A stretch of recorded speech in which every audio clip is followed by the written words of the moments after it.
여러분 안녕하십니까? 오늘도 새해 주님의 은혜 안에서 건강하시고 복된 하루를 보내시기를 축원합니다.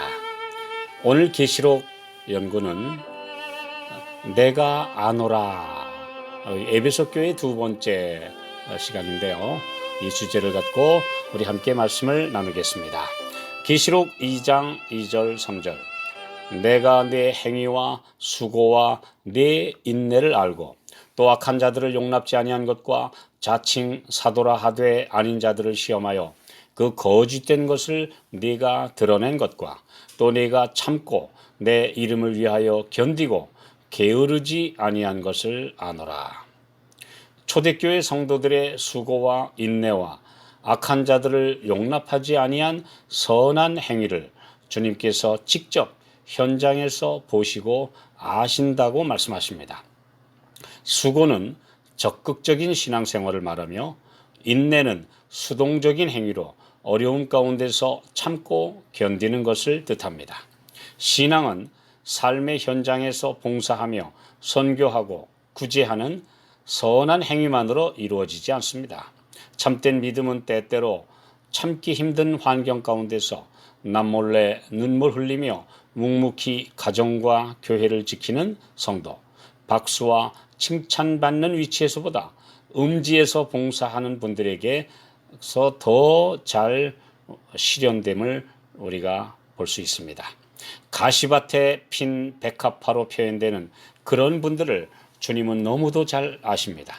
고통스러운 신체 장애 속에서도 질병과 극한 가난 속에서도 불편한 환경과 가족을 부양하는 힘든 노동을 하면서 오해와 따돌림과 무시 속에서도 자신의 역할을 성실하게 감당하는 모습 속에서 주님은 그분의 귀중한 보석들을 지켜보고 계시며 붙들고 계시다고 말씀하십니다.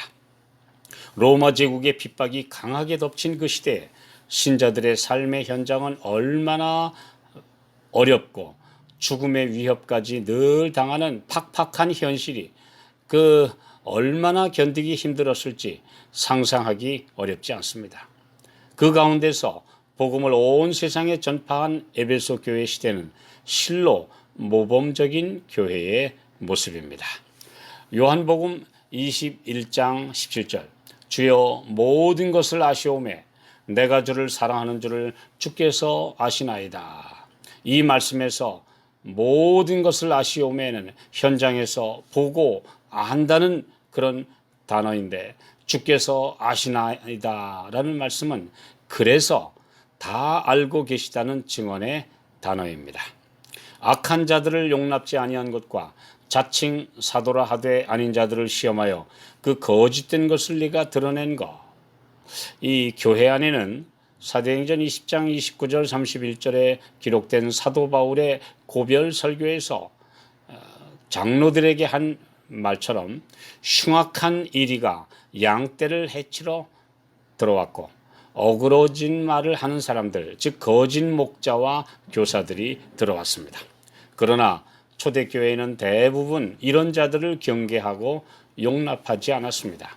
양의 가죽을 쓰고 들어온 이리들의 정체를 예리하게 꿰뚫어보고 받아들이지 않았던 비결은 말씀의 빛이었으며 성령의 감화 안에 있었기 때문입니다. 이런 지도자들이 오늘날도 필요합니다. 신앙의 순수성을 유지하기 위해서는 교묘하게 침투하는 거짓 논리와 인본주의 철학에 물든 사상들의 가면을 벗기는 강력한 진리의 능력이 있어야 합니다. 그래서 그 시대에 교파라는 개념이 거의 없었고 오직 한 교회만 존재할 수 있었음을 보게 됩니다. 그러나 오늘날에는 전 세계적으로 기독교 안에 수백 개의 교파와 수천 개의 교단들로 쪼개져 있는데 이는 초대교회와 너무나 대조되고 있습니다. 순수한 말씀보다 신학 사조와 논리들이 신학교들을 점령하고 있으며 이런 대학들에서 배출된 목회자들은 그 사상으로 양떼에게 꼴을 먹이고 있습니다. 하나님을 아는 체험적인 지식 없이 학문적으로만 신학을 배운 이런 설교자들과 성경교사들은 삶의 현장에서 지친 신자들에게 복음의 능력과 활력을 나누어 줄 수 없습니다. 그리고 교인들과 직분을 맡은 분들에게 의무와 책임의 짐을 지워주어 마지못해 일하게 합니다. 형식화된 예배와 헌금과 활동은 하나님 없이 죽어가는 영혼들에게 복음의 생수를 나누어 주지 못하는 원인이 됩니다.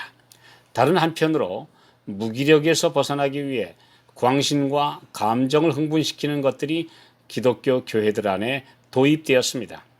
개신교회 안에 제3의 물결이라 부르는 신오순절 운동은 기적과 방언으로 참 신앙을 대체합니다. 일시적 흥분으로 거룩하게 변화된 것처럼 느끼게 하는 이런 예배와 집회 등은 그 시간이 지나가면 여전히 똑같은 생활 방식으로 돌아가게 할 뿐 진정한 개혁과 성령의 열매를 맺게 하지 못합니다. 마태복음 5장부터 7장에 기록된 예수님의 말씀, 곧 팔복으로 시작되는 산상수훈은 참 신앙의 가치를 가르치고 있습니다. 그러나 이론적인 믿음의 의에 치우친 가르침은 순종의 참 제사를 외면하게 합니다. 그 결과 마태복음 5장 13절 맛을 잃은 소금이 된 교회들과 신자들은 밖에 버리워 사람들에게 밟힐 뿐이니라 는 말씀대로 불신자들에게 조롱과 비난의 대상이 되고 말았습니다. 초대교회는 사도행전 2장 47절 온 백성에게 칭송을 받으니 주께서 구원받는 사람을 날마다 더하게 하시니라는 명예로운 평가로 하나님께 영광 돌리는 교회였습니다. 이에 비해 오늘날의 교회들은 얼마나 부끄럽고 참담한 모습으로 사람들에게 비춰지고 있는지 우리 모두가 반성할 문제입니다. 그래서 진리의 정통성을 보존하는 일은 가장 중요한 과업입니다. 그릇된 교리와 가르침과 사상의 풍조는 타락한 교회로 변질시키기 때문입니다. 참 진리 교회를 판별하는 기준은 오직 말씀대로이며 더 압축시키면 하나님의 계명과 예수 믿음입니다. 그 다음에는 열매입니다. 야고보서 3장 17절 첫째 성결하고 다음에 화평하고 관용하고 양순하며 긍휼과 선한 열매가 가득하고 편벽과 거짓이 없나니 이런 열매들이 맺히는 것이 참된 신앙의 결과이며 예수님의 제자된 증거입니다.